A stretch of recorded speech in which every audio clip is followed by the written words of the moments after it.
The blood on Jessa Whitmore's hands had long since dried when she first rode into Redding, California, on a scorching August afternoon in 1879, though no one could have known it by looking at her calm face and steady eyes.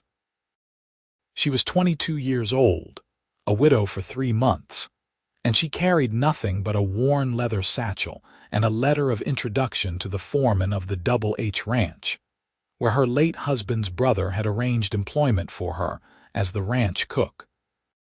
The position was unusual for a woman alone, but Thomas Whitmore's letter had been persuasive, and the ranch owner, an aging cattleman named Samuel Harrison, had agreed to give her a chance provided she could handle the demanding work of feeding 30 ranch hands 3 meals a day during the height of summer roundup.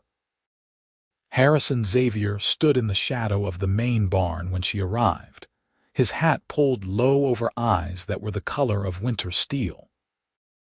He was 29, tall and lean with the kind of weathered face that came from years spent under the relentless California sun, and he had been foreman of the Double H for the past 6 years.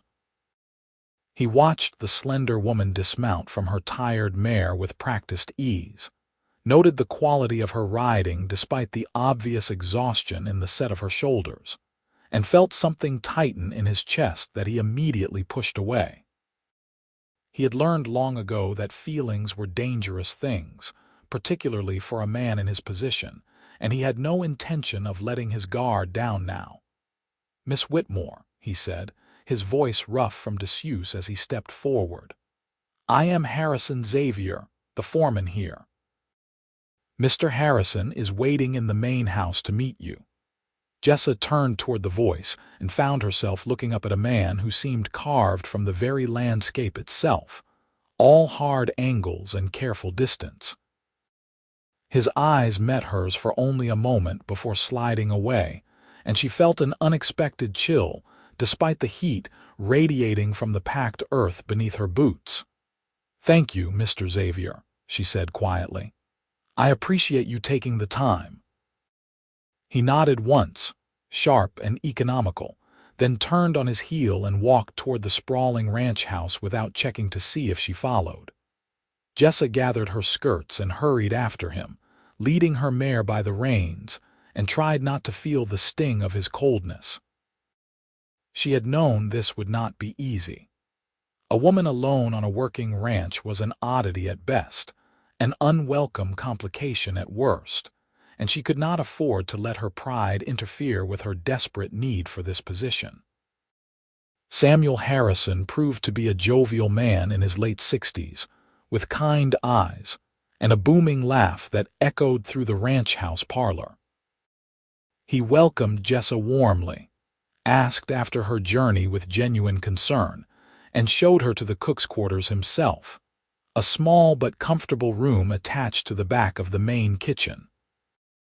Harrison Xavier remained silent throughout the entire exchange, standing by the door with his arms crossed over his chest, and his expression carefully neutral. When Samuel finally dismissed him to return to his duties, Jessa caught the briefest flicker of something in those gray eyes, something that might have been relief or regret, before the foreman disappeared into the bright afternoon. The work began before dawn the next morning. Jessa rose in darkness, lit the lamps in the massive kitchen, and set about preparing breakfast for the ranch hands who would arrive hungry and impatient within the hour. She had always been a capable cook, taught by her mother and grandmother in their Kansas farmhouse, but the sheer scale of feeding 30 men was daunting. She worked quickly, efficiently, her hands steady as she mixed biscuit dough, fried bacon and eggs in enormous cast iron skillets, and brewed pot after pot of strong black coffee. The men filed in as the sun crested the eastern hills, filling the long dining hall with the sound of boots on wooden floors and rough voices, exchanging morning greetings. Jessa served them from behind the kitchen counter, keeping her eyes down and her manner professional, and tried not to notice how they stared at her with varying degrees of curiosity and speculation. Most were polite enough, offering quiet thanks as she filled their plates, but a few made comments that bordered on inappropriate, testing her boundaries with the kind of casual boldness that men often employed with women they considered beneath their station. Harrison Xavier was the last to arrive, and he ate alone at a small table near the door, his attention focused entirely on his food. He did not look at her, did not speak, did not acknowledge her presence in any way, and Jessa found herself both relieved and strangely hurt by his indifference. She told herself it did not matter, that she had not come here seeking friendship or approval, but the lie felt hollow even in her own mind. The days fell into a punishing rhythm. Jessa woke before dawn, cooked and served breakfast, cleaned the kitchen, prepared lunch, cleaned again, made dinner, and finally collapsed into bed long after sunset with her muscles aching and her hands raw from constant work. The summer heat was oppressive, turning the kitchen into a furnace that left her dress soaked with sweat and her face flushed and burning. She learned the preferences of the ranch hands, memorized which men liked their coffee black and which preferred it sweetened, discovered who had a taste for biscuits and who favored cornbread, and adjusted her cooking accordingly. Through it all, Harrison Xavier remained a distant, silent presence. He appeared for meals, ate quickly, and left without a word. When their paths crossed during the day, he would nod curtly and move past her as though she were merely another piece of ranch equipment, functional but unremarkable. Jessa tried not to let it bother her, tried to focus on her work and the small kindnesses she received from Samuel Harrison and some of the older ranch hands, but she could not quite shake the feeling that the foreman's coldness was something more than simple indifference. 3 weeks into her employment, a young cowboy named Billy Mason started lingering after meals, offering to help Jessa with the dishes and engaging her in cheerful conversation about his family back in Oregon and his dreams of eventually owning his own small spread. He was 24, friendly and harmless, and Jessa appreciated the company even though she kept their interactions carefully professional. She had no interest in romance, not when her husband's death was still so fresh in her memory, but Billy's easy manner and genuine kindness made the long days slightly more bearable. Harrison Xavier noticed. She saw him watching from across the dining hall one evening as Billy laughed at something she had said, his expression hard and unreadable. The next morning, Billy was assigned to work on the far northern pastures, a 3-day job that would keep him away from the main ranch entirely. Jessa told herself it was coincidence, that the foreman's work assignments had nothing to do with her, but she could not quite believe it. The pattern repeated itself over the following months. Any ranch hand who showed Jessa more than passing courtesy found himself reassigned to distant tasks or grueling work that left him too exhausted for conversation. The men began to notice, and Jessa heard whispers in the dining hall about the foreman's strange protectiveness, speculation about whether Harrison Xavier had claimed her for himself without bothering to inform anyone. The gossip made her furious and embarrassed in equal measure, and she resolved to confront him about it. She found him in the tack room one evening after dinner, mending a broken bridle by lamplight. He looked up when she entered, his hand stilling on the leather, and for a moment something flickered across his face before the familiar mask of indifference settled back into place. "Mr. Xavier," she said, her voice tight with controlled anger, "I need to speak with you about your treatment of the ranch hands." "They are my responsibility," he said flatly. "How I manage them is not your concern." "It becomes my concern when you punish men for the crime of being civil to me," Jessa shot back. "Billy Mason did nothing wrong, nor did Tom Fletcher or any of the others you have sent away on convenient errands whenever they dared to smile in my direction." Harrison set down the bridle and stood, his full height suddenly making the small room feel even smaller. "Those men have work to do.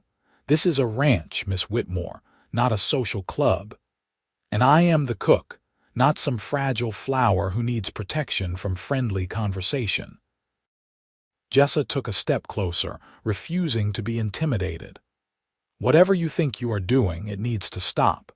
The men are beginning to talk, and the speculation is uncomfortable for everyone involved." His jaw tightened, a muscle jumping beneath the tanned skin. "What they say is their business.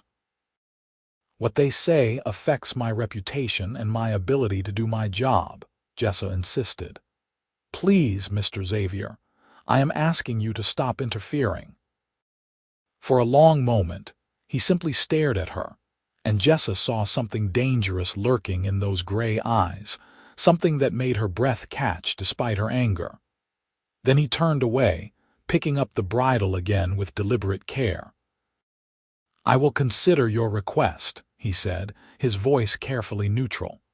"Was there anything else?" Jessa left feeling more confused than before.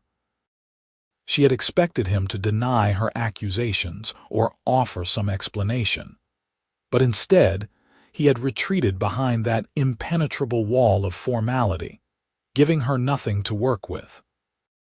She returned to her quarters and lay awake for hours, listening to the night sounds of the ranch and wondering what drove a man to build such careful distance between himself and the rest of the world.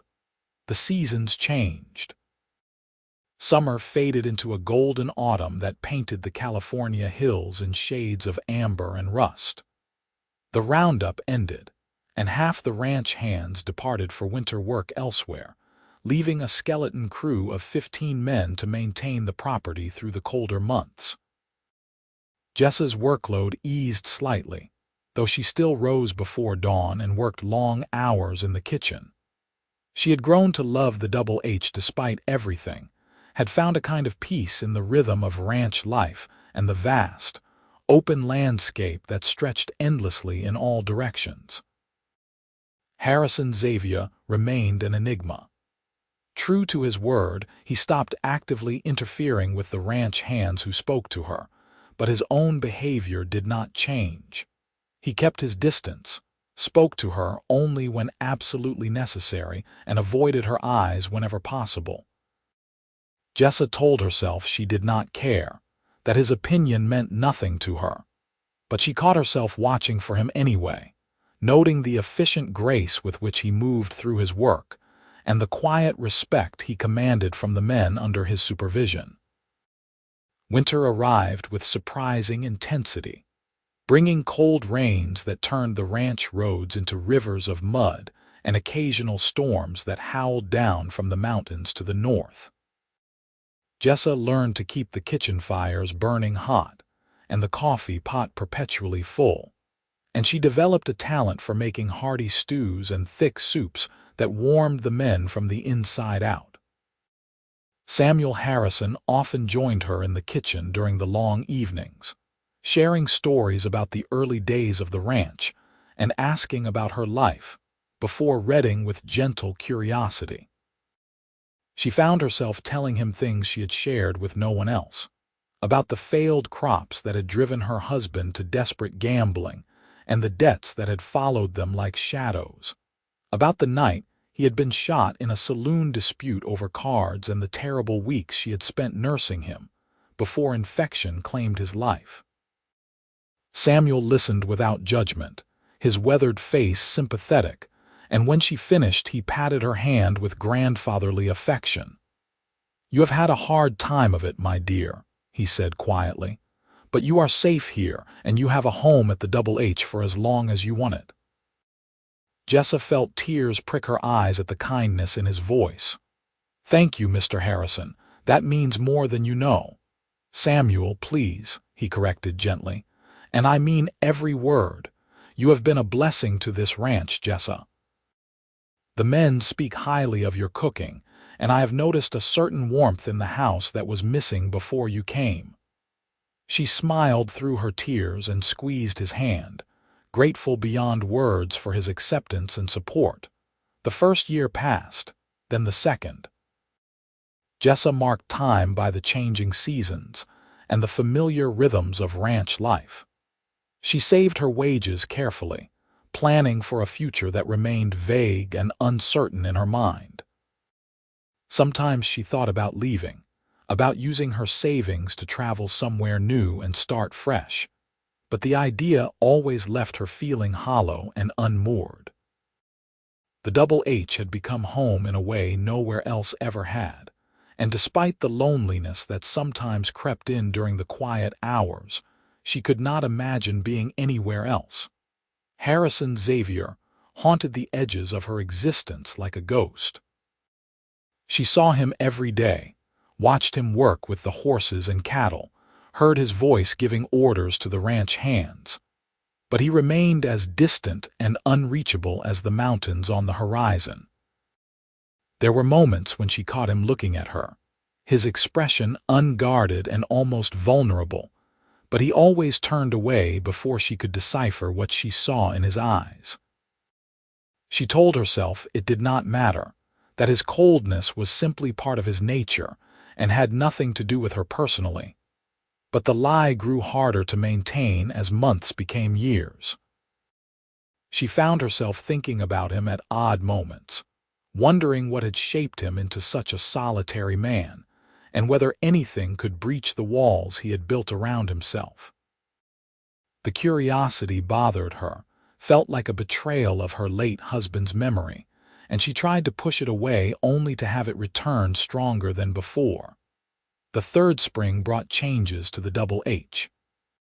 Samuel Harrison's health began to decline. A persistent cough that would not respond to treatment and left him increasingly weak and breathless. Jessa took over more of the household management, coordinating with Harrison Xavier to ensure the ranch continued to operate smoothly, while their employer spent more time resting. The foreman accepted her increased involvement without comment, communicating with her through brief, efficient notes left in the kitchen or clipped conversations in the ranch office. Working more closely with him revealed aspects of his character that Jessa had not previously noticed. He was scrupulously fair in his dealings with the ranch hands, never showing favoritism, and always listening to complaints or suggestions with genuine attention. He worked harder than anyone else on the ranch, often laboring from before dawn until well after dark, and he had an intuitive understanding of the land and animals that bordered on remarkable. The men respected him deeply, she realized, not out of fear but out of genuine admiration for his competence and integrity. She mentioned this to Samuel one afternoon while bringing him tea and soup in his bedroom. The old rancher smiled, his face pale but peaceful against the white pillows. "Harrison is the finest foreman I have ever known," he said, his voice raspy from the cough. "He came to me 6 years ago with nothing but a horse and a saddle, running from something he has never spoken about. I saw potential in him, gave him a chance, and he has repaid that trust tenfold." He paused, studying Jessa with knowing eyes. "He is also the loneliest man I have ever met, and it pains me to see him so isolated." Jessa looked away, uncomfortable with the direction of the conversation. "He seems to prefer it that way. Does he?" Samuel asked gently. "Or has he simply convinced himself that solitude is safer than connection?" The question stayed with Jessa long after she left Samuel's room. She found herself observing Harrison Xavier with new eyes, noting the careful way he maintained physical distance from others and the practiced neutrality of his expressions. He reminded her of a wild animal that had been hurt too many times to trust again, wary and defensive even when no threat was present. The realization stirred something protective in her chest, a desire to somehow reach past his defenses and show him that not all human connection led to pain. She knew it was foolish, knew she had no right to involve herself in his life, but the feeling would not be dismissed. Summer arrived with scorching heat that baked the California landscape into shades of brown and gold. The ranch hands worked in shifts, starting before dawn and ending at midday to avoid the worst of the afternoon sun. Jessa adapted her cooking schedule accordingly, preparing cold meals for lunch and saving the hot, hearty dishes for evening when temperatures dropped slightly. The kitchen was still unbearably hot, and she took to working in her lightest dress with her hair pinned up and her sleeves rolled to her elbows. Harrison Xavier appeared one afternoon while she was preparing dinner, entering through the back door with a bundle of fresh vegetables from the kitchen garden. He set them on the counter without a word, then turned to leave as he always did, but Jessa found herself speaking before she could reconsider. "Mr. Xavier, would you mind staying for a moment? I have been meaning to ask you about Samuel's medication schedule." It was a transparent excuse and they both knew it, but Harrison paused and turned back, his expression carefully neutral. "What about it?" Jessa fumbled for a plausible question, her mind suddenly blank.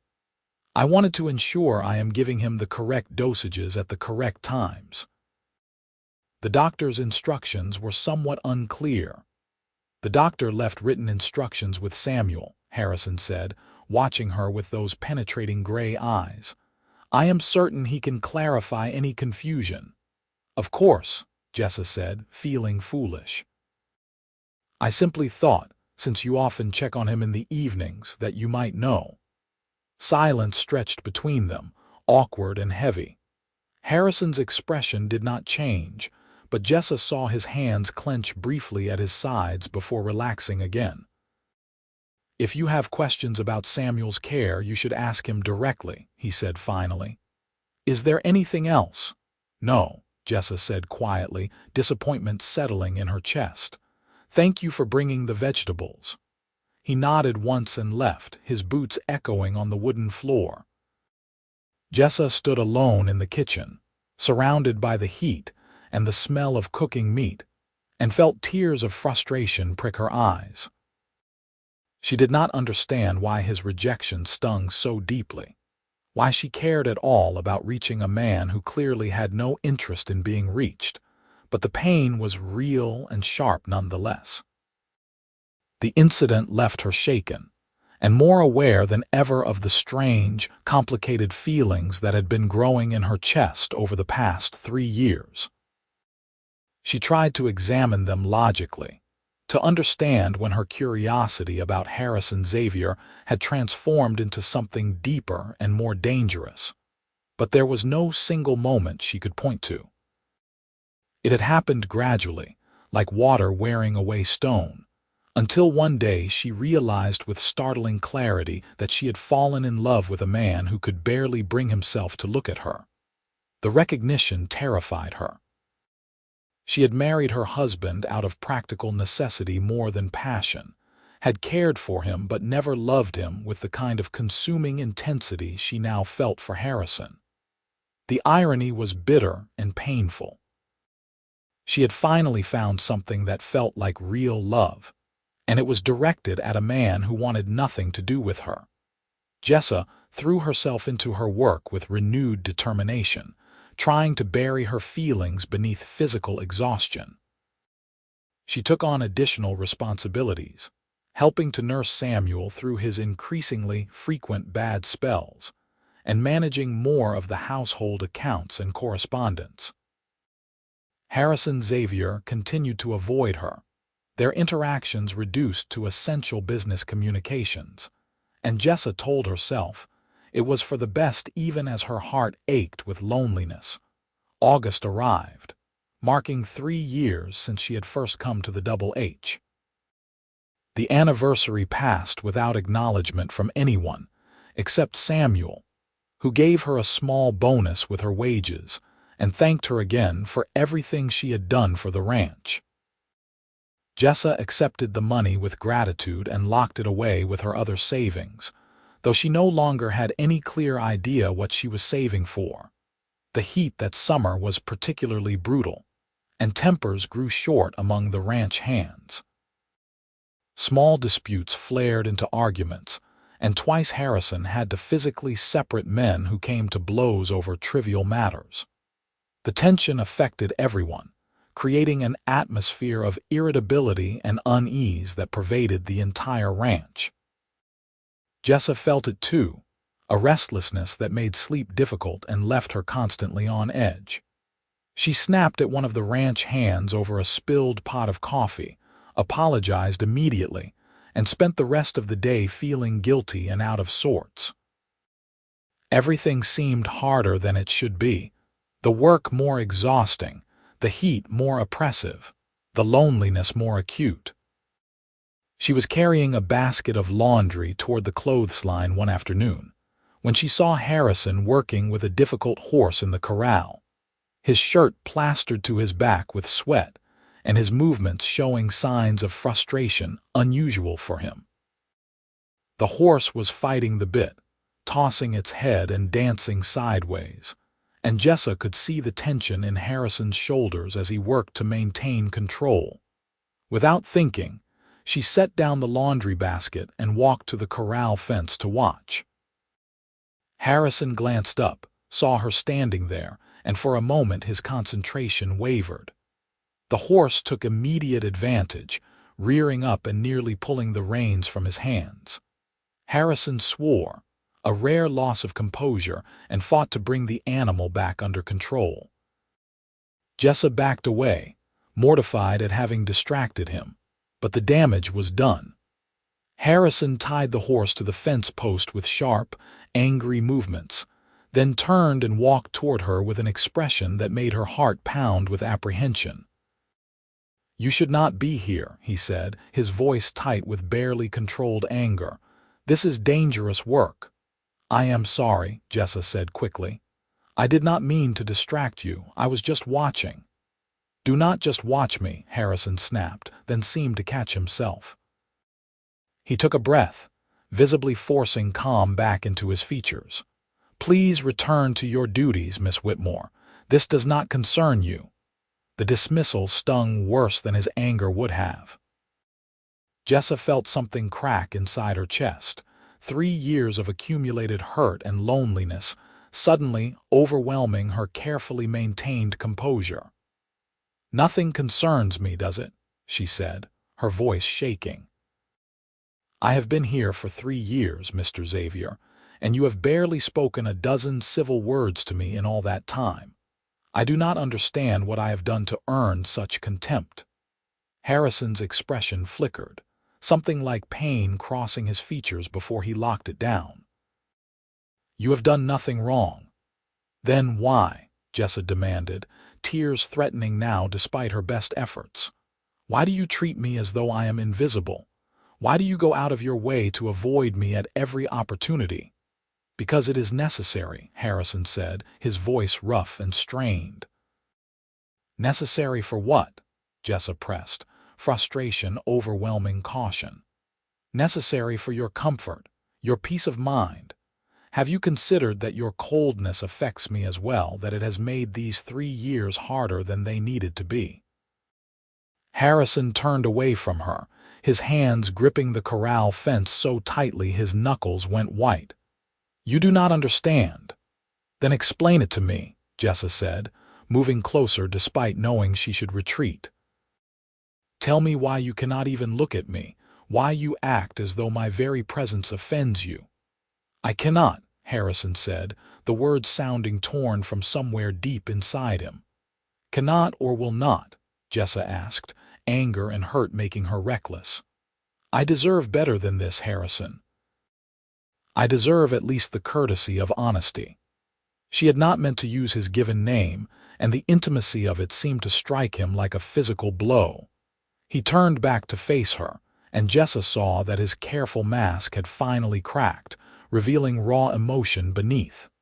"You want honesty?" he asked, his voice low and dangerous.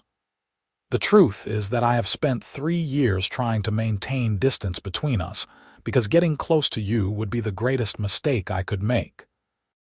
The truth is that I cannot look at you without wanting things I have no right to want, cannot be near you without forgetting every rule I have set for myself.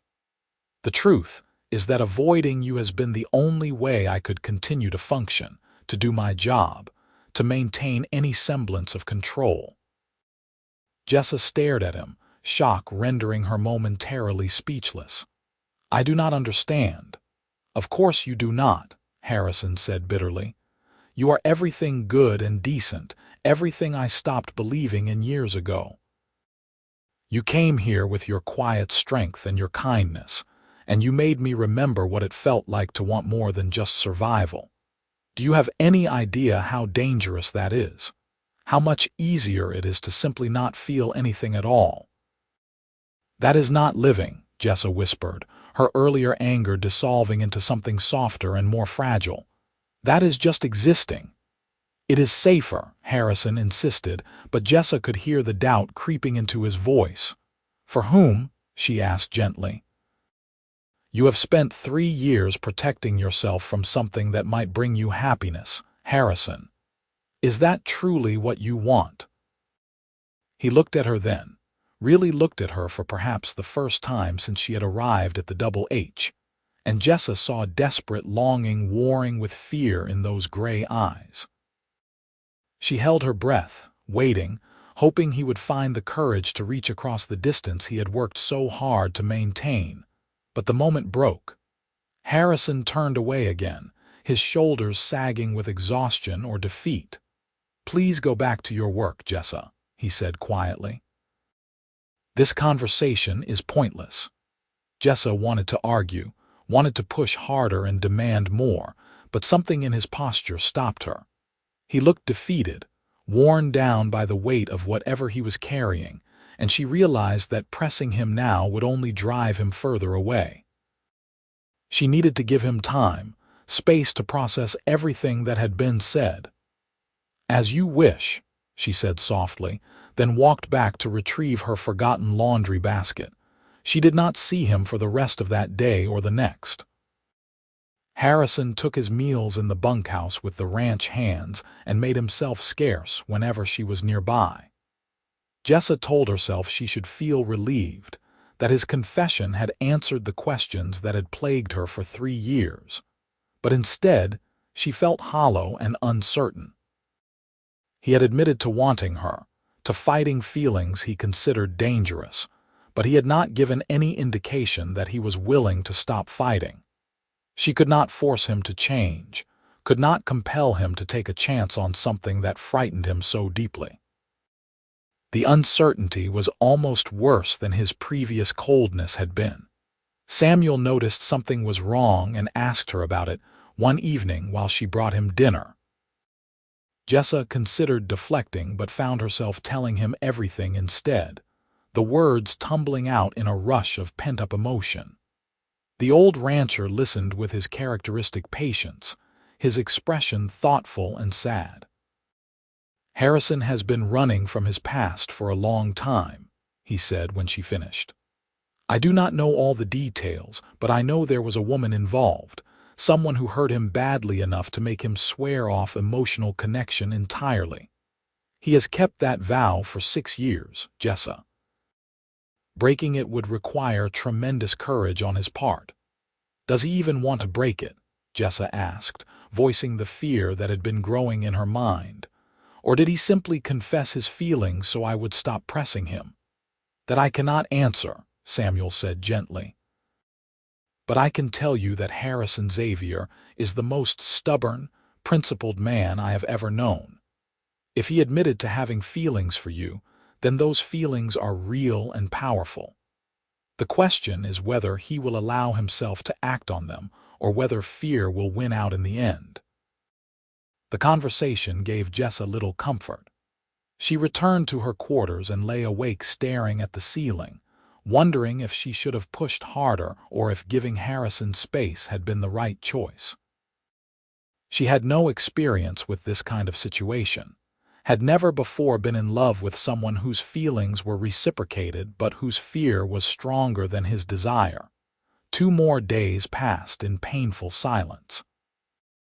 Then, on the evening of the 3rd day, Jessa was walking back from the chicken coop when she heard raised voices coming from the barn.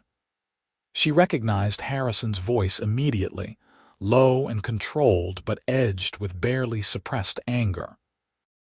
The other voice belonged to Tom Fletcher, one of the ranch hands who had always been friendly toward Jessa despite Harrison's previous interference. "I am just saying it is not right, boss," Tom was saying as Jessa approached the barn entrance. "A woman like that should not be working herself to death in some ranch kitchen. She deserves better." "Miss Whitmore's employment is not your concern," Harrison replied, his voice dangerously quiet. "Maybe not, but I care about her anyway," Tom said, his tone earnest. "And I think you do too, whether you want to admit it or not. So why are you letting her waste away here when you could actually do something about it?" Jessa froze just outside the barn door, holding her breath. "You have no idea what you are talking about," Harrison said. "Do not I?" Tom challenged. "I have eyes, boss. I have seen the way you watch her when you think nobody is looking. I have seen the way you make sure she has everything she needs without ever letting her know it was you who arranged it. You are in love with her, and instead of doing something about it, you are just going to let her slip away because you are too scared to take a chance." "That is enough," Harrison said sharply. "Is it?" Tom pressed. "When are you going to realize that being alone is not the same as being safe? When are you going to stop punishing yourself for whatever happened before you came here?" The sound of footsteps moving quickly across the barn floor made Jessa step back from the doorway. Tom emerged a moment later, saw her standing there, and had the grace to look embarrassed. "Miss Whitmore," he said, tipping his hat, "I apologize if you overheard that. I was speaking out of turn." "You were speaking the truth," Jessa said quietly. "But thank you for your concern, Tom. It means a great deal." Tom nodded and walked away, leaving Jessa alone outside the barn.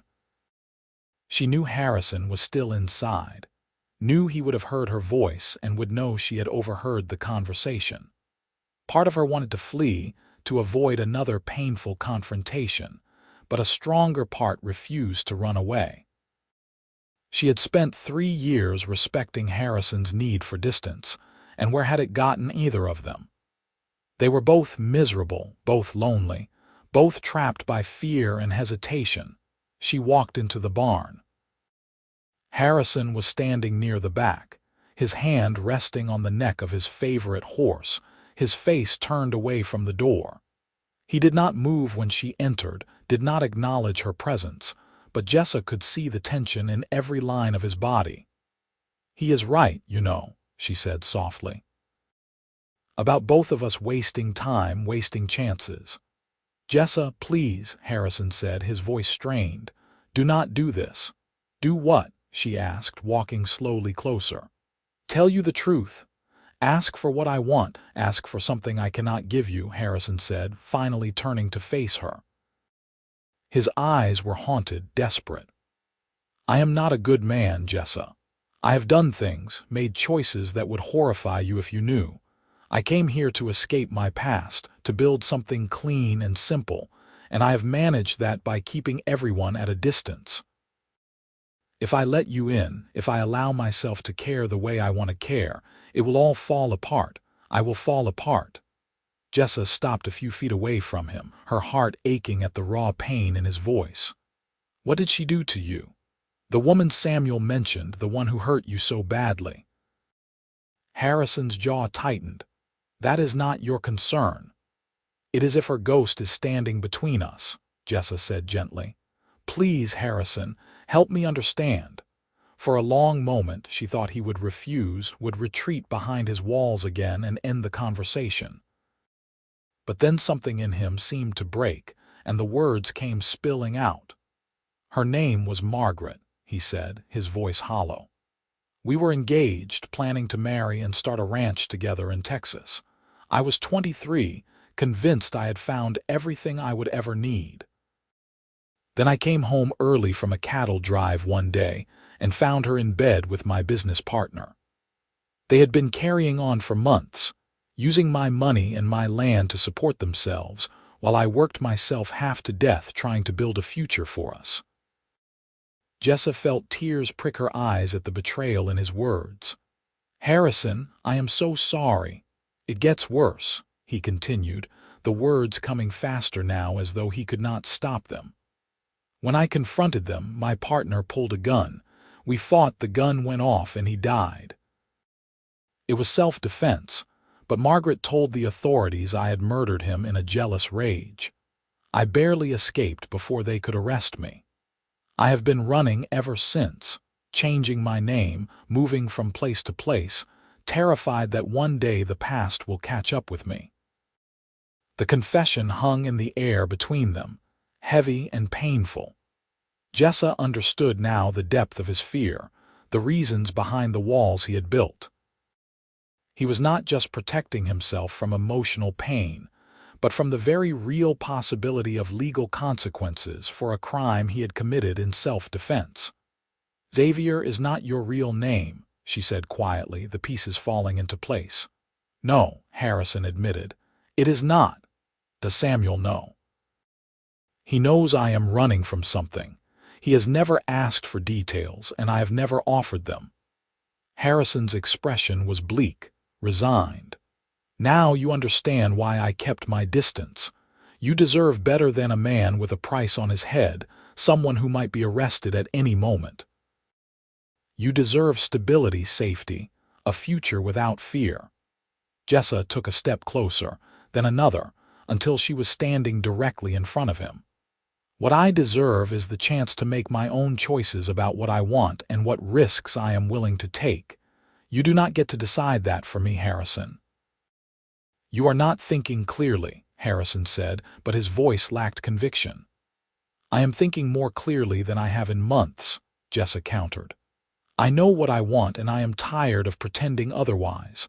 I love you, Harrison, whatever your real name might be. I love your strength and your integrity and the way you care for this ranch and everyone on it. I love the man you are, not the man you think you should be." Harrison stared at her, his gray eyes wide with shock and something that looked like desperate hope. "You should not," he whispered. "But I do," Jessa said simply. "And unless you tell me right now that you do not want me, that your feelings have changed or never existed in the first place, I am not going anywhere." "I cannot tell you that," Harrison said, his voice breaking. "God help me, Jessa, I cannot tell you that." "Then stop fighting this," Jessa said, reaching up to touch his face with trembling fingers. "Stop running from something that could make you happy. Please, Harrison, take a chance on us." For one endless moment, Harrison stood frozen, warring with himself. Then, with a sound that was half groan and half surrender, he pulled her into his arms and kissed her with 3 years of suppressed longing and desperate need. Jessa melted into him, her arms wrapping around his neck as she kissed him back with equal fervor. His lips were warm and demanding, his hands gentle despite the urgency she could feel in his body, and she felt something inside her chest crack open and flood with light. This was what she had been missing, what she had been yearning for without fully understanding until now.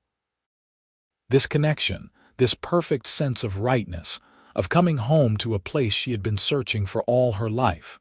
When they finally broke apart, both breathing hard, Harrison rested his forehead against hers and closed his eyes. "I am still terrified," he admitted quietly. "I am still convinced this is a mistake." "Then we will make it together," Jessa said, her hands framing his face. "You do not have to carry everything alone anymore, Harrison. Let me help. Let me in." He opened his eyes and looked at her with such raw vulnerability that Jessa felt tears spill down her cheeks. "I do not know how to do this," he whispered. "I have forgotten how to trust, how to hope for anything beyond basic survival." "We will figure it out together," Jessa promised. One day at a time, one moment at a time. You do not have to have all the answers right now. Harrison pulled her close again, burying his face in her hair, and Jessa felt his shoulders shake with emotion he had probably been holding back for years. She held him tightly, offering comfort and acceptance without words, and felt her own tears fall freely as relief and joy, and a fierce protective love washed through her. They stood together in the shadowy barn for a long time, neither wanting to break the fragile new connection between them.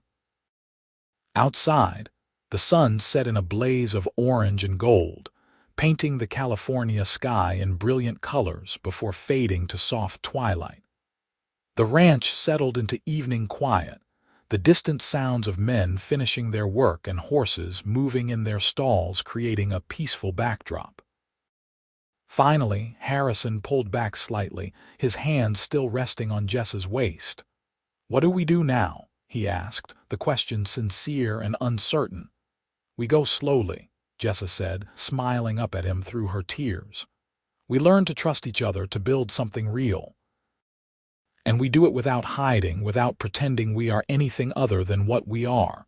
"Samuel will need to know," Harrison said, worry creasing his brow. "He deserves the truth." "Then we will tell him together," Jessa said firmly, "but not tonight.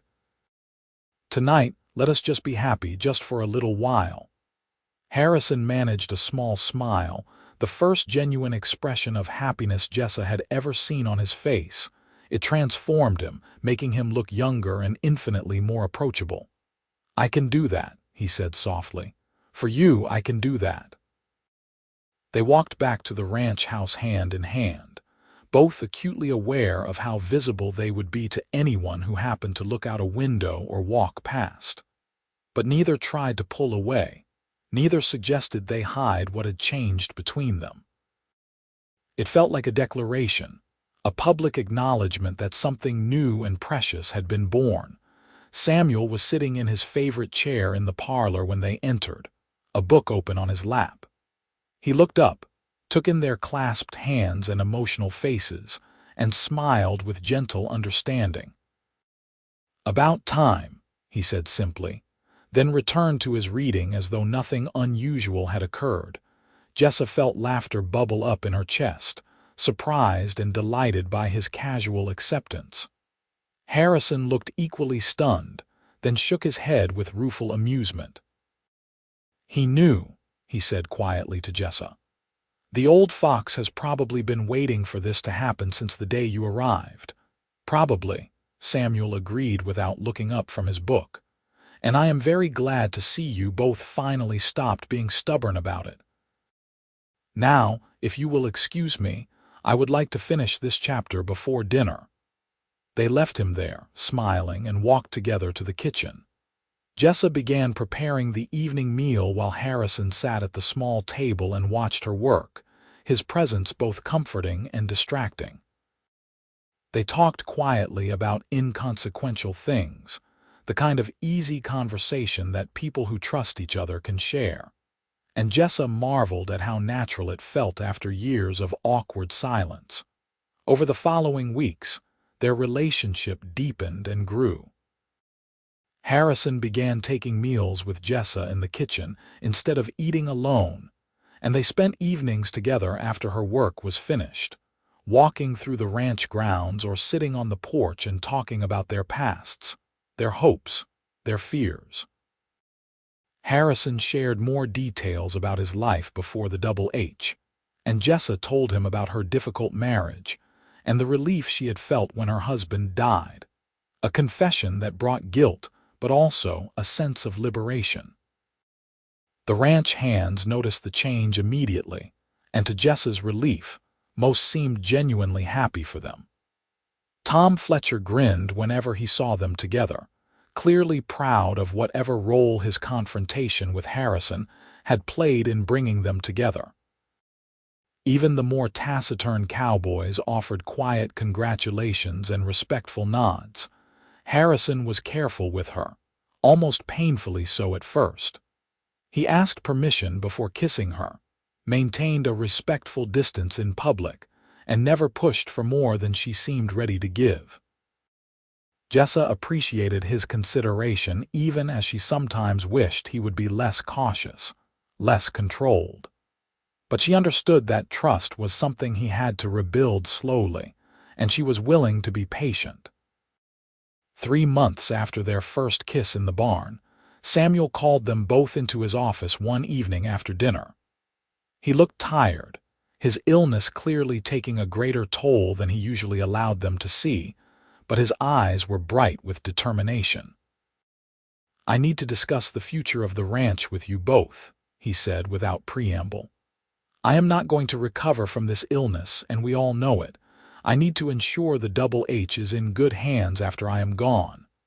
"Samuel," Jessa started, but he held up a hand to stop her. "Let me finish, my dear. I have already consulted with my lawyer and made arrangements. Harrison, I am leaving the ranch to you provided you agree to certain conditions." Harrison looked stunned. "Sir, I cannot possibly accept." "You can and you will," Samuel said firmly. "You have been the backbone of this operation for 6 years, and there is no one I trust more to continue what I have built. The conditions are simple. First, you must keep on any ranch hand who wishes to stay, treating them fairly and paying them honest wages. Second, you must maintain the land responsibly, preserving it for future generations. And third, you must marry Jessa and make her a partner in all decisions regarding the ranch's management." Jessa felt her face flush with surprise and emotion. Harrison looked between her and Samuel, clearly overwhelmed. "You are asking me to marry her as a condition of inheritance?" he asked, his voice uncertain. "I am asking you to marry her because you love her and she loves you, and because I refuse to leave her without the security and position she deserves," Samuel corrected gently. "The ranch will be yours legally, but morally it should belong to both of you. You have both given so much to this place. Let it be the foundation for your future together." Harrison turned to Jessa, his gray eyes searching hers. "Is this what you want?" he asked quietly. "A life here, tied to a man with a complicated past and an uncertain future?" "Yes," Jessa said without hesitation. "If that man is you, then yes, absolutely." Harrison took a shaky breath, then reached for her hand. "Then I would be honored to marry you, Jessa Whitmore, and to build a life with you on the Double H." Samuel smiled, clearly pleased. "Excellent. I have already spoken to the minister in town. He can perform the ceremony whenever you are ready." They married 2 weeks later in a small ceremony in the ranch house parlor, with Samuel serving as witness despite his obvious weakness, and the ranch hands crowding into the room to watch. Jessa wore a simple dress she had made herself, pale blue with white lace at the collar, and Harrison stood beside her in his best suit, his hand trembling slightly as he slipped a plain gold band onto her finger. When the minister pronounced them husband and wife, Harrison kissed her with gentle reverence, and Jessa felt tears of happiness slip down her cheeks. This was nothing like her first marriage, nothing like the practical arrangement she had entered into with her late husband. This was built on love and trust, and a deep, abiding connection that she knew would sustain them through whatever challenges lay ahead. Samuel deteriorated quickly after the wedding, as though he had been holding on just long enough to see them settled. He died peacefully in his sleep 3 weeks later, surrounded by people who loved and respected him.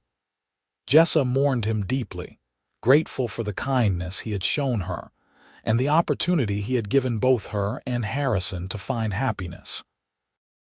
They buried him on a hillside overlooking the ranch, with a simple marker that read, "Samuel Harrison, 1814-1879, builder and friend." The entire community turned out for the funeral, testament to the impact he had made during his years in Redding. And Jessa stood beside her husband and wept for the loss of a man who had become like a father to her. In the months that followed, Harrison and Jessa worked together to manage the ranch, combining his expertise with animals and land management with her skill at organization and household management. They made a formidable team, and the Double H prospered under their joint leadership. The ranch hands responded well to Jessa's increased authority, treating her with the same respect they gave Harrison, and several commented that the ranch felt more like a family now than it ever had before. Winter arrived, bringing cold rains and occasional snow to the California foothills. Jessa discovered she was pregnant in December, the realization both thrilling and terrifying. She waited until she was certain before telling Harrison, nervous about how he would react to the news. She need not have worried. Harrison's face lit up with joy when she told him, and he pulled her into his arms with such careful tenderness that she felt fresh tears spring to her eyes. "A child," he whispered against her hair. "Our child." "Jessa, I never thought I would have this, never believed I deserved this kind of happiness." "You deserve every bit of it," Jessa assured him, pulling back to look into his face. "You are a good man, Harrison, no matter what mistakes you made in the past. Our child will be lucky to have you as a father." The pregnancy progressed smoothly through the winter and into spring. Harrison became even more protective, insisting Jessa rest more and work less, though she laughingly assured him she was perfectly capable of continuing her normal routine. They spent long evenings planning for the baby's arrival, converting one of the spare bedrooms into a nursery, and discussing names and futures with the kind of hopeful enthusiasm that came from finally believing in happiness. In early June, exactly 4 years after Jessa had first arrived at the Double H, she went into labor. The birth was long and difficult, but Harrison stayed by her side through all of it, holding her hand and murmuring encouragement even when she was too exhausted to respond. When the midwife finally placed a squalling, red-faced baby boy in her arms, Jessa felt a rush of love so intense it took her breath away. "A son," Harrison said, his voice thick with emotion as he looked down at the tiny face. "Jessa, we have a son." They named him Samuel Harrison Xavier, honoring the man who had brought them together and given them the foundation for their new life. Little Sam, as they called him, had his father's gray eyes and his mother's dark hair, and from the beginning he was a curious, active baby who kept them both constantly busy. Watching Harrison with their son gave Jessa a new perspective on the man she had married. He was gentle and patient with the baby, attentive to every need, and clearly devoted in a way that made her fall in love with him all over again. The walls he had built around himself had not disappeared entirely, but they had become permeable, allowing love and trust to flow in ways he had once believed impossible. As Sam grew from infant to toddler, the Double H continued to thrive. Harrison proved to be as skilled a ranch owner as he had been a foreman, making wise decisions about breeding stock and land use that increased their profitability while maintaining the integrity of the operation. Jessa managed the household and finances, coordinated with the ranch hands, and somehow found time to be a devoted mother to their energetic son. On a warm evening in June 1882, 3 years after Sam's birth, Jessa stood on the porch of the ranch house and watched Harrison teaching their son to ride on a gentle old mare. Sam's delighted laughter rang across the yard, and Harrison's face wore an expression of contentment that still sometimes surprised her with its intensity. She rested a hand on her swelling belly, where their second child grew. She had told Harrison about the pregnancy just the week before, and his reaction had been even more joyful than the first time, if such a thing were possible. They were hoping for a girl this time, though both agreed they would be happy with whatever they were blessed to receive.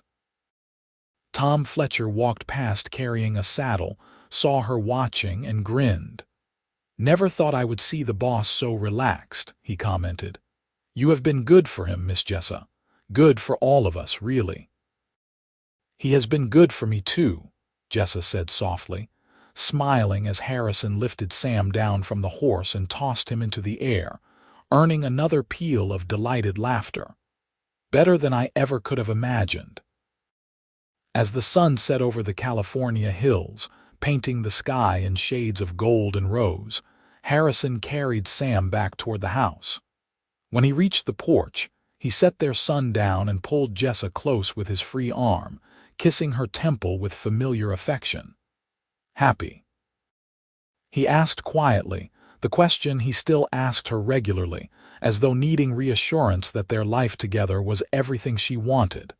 "Completely," Jessa answered, the truth of it shining in her eyes. "Are you?" Harrison looked at her, then at their son playing at their feet, then out at the ranch spread before them in the fading light.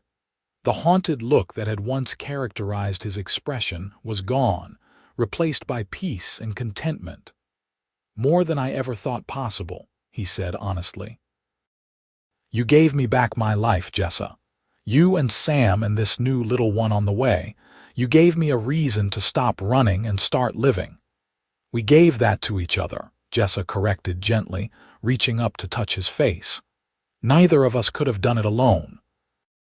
They stood together on the porch as darkness fell, a family forged from loneliness and pain but strengthened by love and trust. The future stretched before them, uncertain in many ways but secure in the foundation they had built together. The Double H would be Sam's legacy one day, and his children's after that, a testament to what could be created when two broken people found the courage to heal together. Inside the house, the lamps were lit against the gathering darkness. Harrison carried Sam inside while Jessa followed, her hand resting protectively over the child she carried. Tomorrow would bring new work, new challenges, new joys and sorrows as all days did. But tonight they were together, safe and loved, and that was more than either had ever dared to dream of during those long years of keeping distance and nursing private wounds.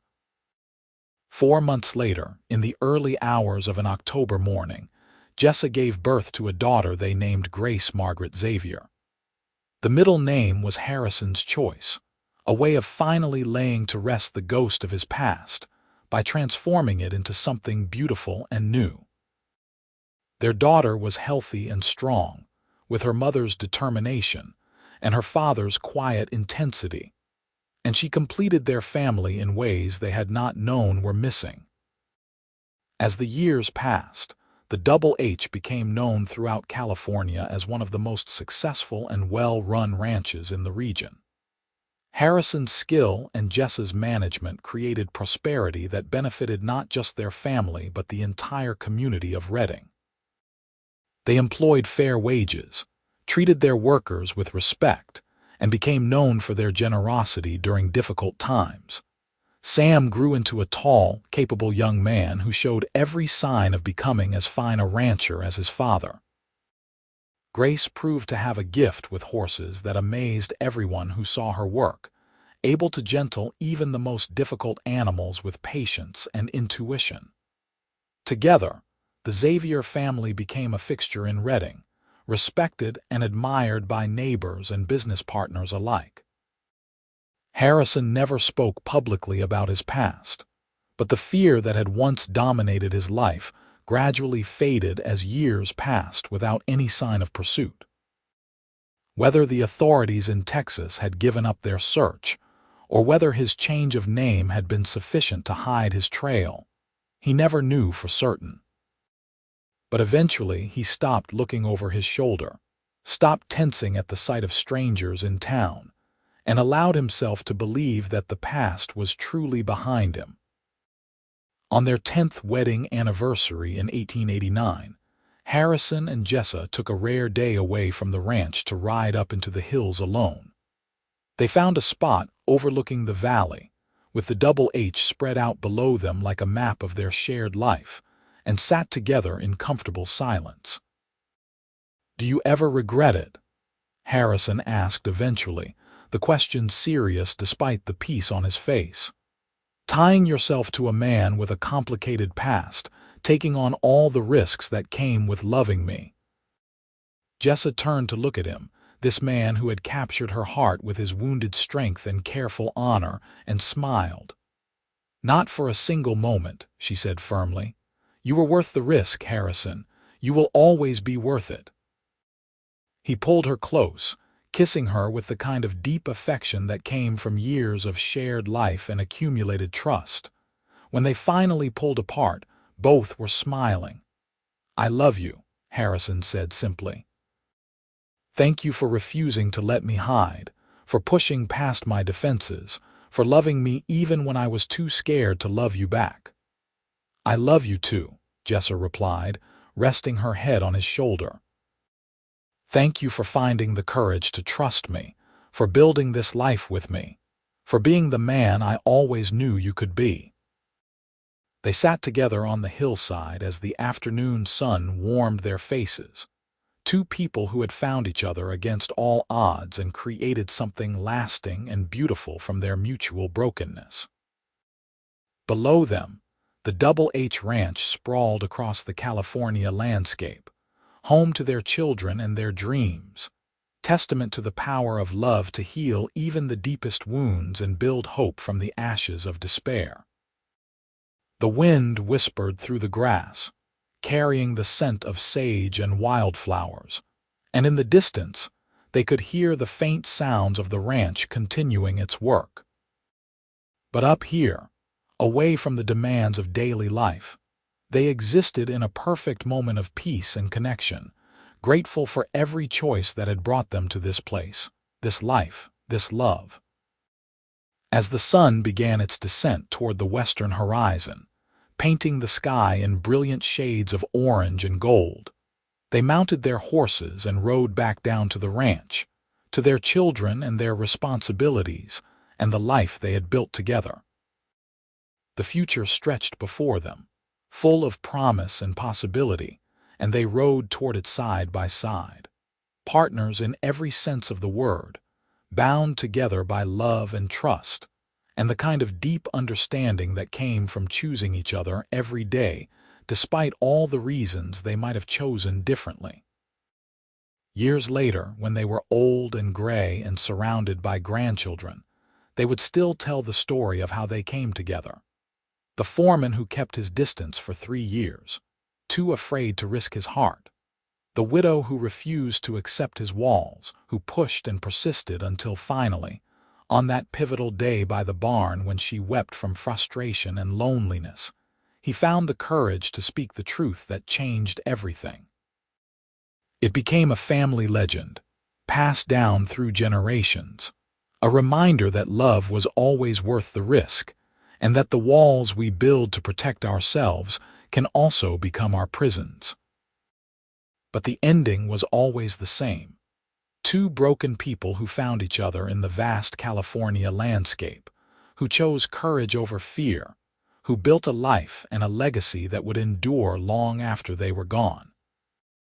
The Double H Ranch stood for more than a century as testament to their love, to the family they created, to the power of second chances and the possibility of healing even the deepest wounds through trust and compassion, and the willingness to be vulnerable.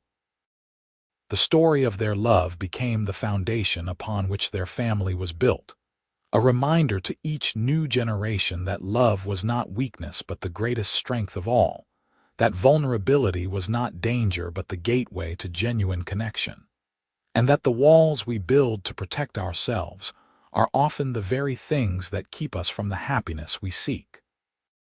Harrison and Jessa Xavier, the foreman and the widow who found each other in the wild California landscape of 1879, proved that it was never too late to choose love over fear, to tear down walls and build bridges, to trust in the possibility of happiness even after profound hurt and betrayal.